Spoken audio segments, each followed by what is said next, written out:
thiên lai nang ang renga mga hi katong mai lo hele china isu janga dar tuyang kalwang ralta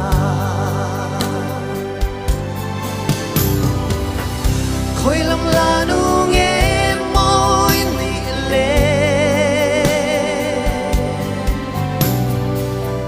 tu say lệ trôi nghe môi nị lệ yang renga katong rung ruk men te buai tu katong ai lo ang chu o pecha Sung lên ngày renga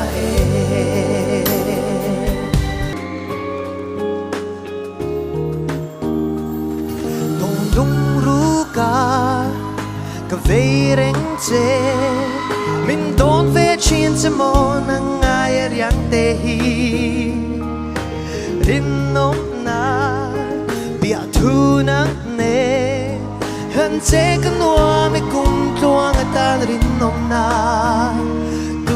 sang cho nang nghe hi ini mangai na ba nang nen ta dun zela lo ma ki me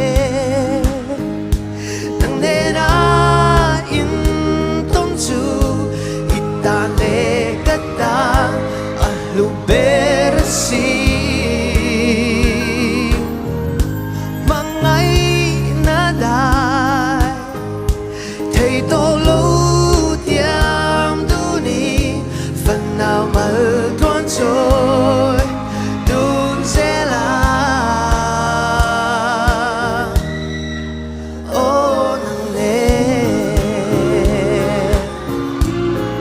When I was around 7 years old, I do have a dream of becoming the richest person alive, so I could donate all of my money to this poor society, poor community, and that was my dream. But as I grew older, I became the poor, and I need help.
Zuang si lim tha tir chang te hian du lai hun le ni te hian chua pui mai se o ka thai chang mai te la lim ten mangai na par kanin kan le ve na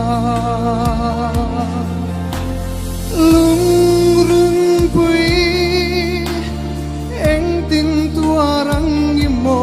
lung lên hi ma tên tuan dài reng ca rel thei lo suy lung muang tên ka tra ga be le la su chutin ka don lung ru kim ten ka langang se ka lo hak rengang se du lai mam pui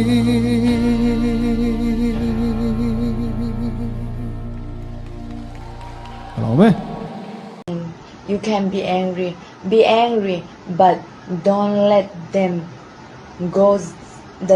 Don't let them angry. With your angry, the sun will goes down. Don't let them go. Don't let them go with the sun. With your angers, the sun go down.